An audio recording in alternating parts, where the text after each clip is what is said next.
That's right, right? But, so I wrote a poem, because do you know what is really funny? Friedrich Nietzsche. In fact, Friedrich Nietzsche is the father of modern comedy. You see, he was telling a joke in hopes of bringing everyone together when he said, "God is dead."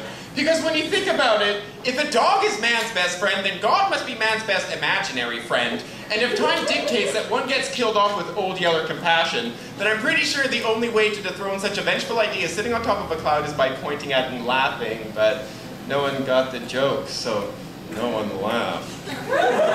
Not until George Carlin hit the stage, because every punchline he devised about mankind, all he ever had to do was hold a mirror towards the audience and they would point back and laugh in full agreement. Richard Pryor expanded on the idea. You see, he was made in God's image, a self-destructive, foul-mouthed train wreck with more ghosts in his head than puncture wounds from a crown of thorns. He once struck a match on stage after he nearly burned himself alive in a drug-fueled haze and called it Richard Pryor running down the street.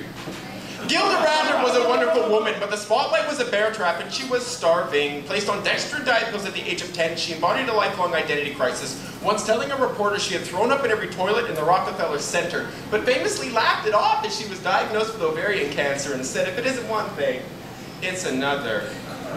When Nietzsche died, God said, "Nietzsche's dead." And then they held hands and skipped away into the fading glow of the abyss. When Carlin kicked the bucket, he dropped the mirror. The audience kept laughing because the applause sign was still on, and they failed to realize that they were the trained dogs he was talking about. When Richard Pryor clutched his chest and fell to the floor for the final time, man's image had become so self-destructive, the heroes they created wouldn't even save them anymore. In fact, they gunned him down in darkened theaters. Just remember Batman.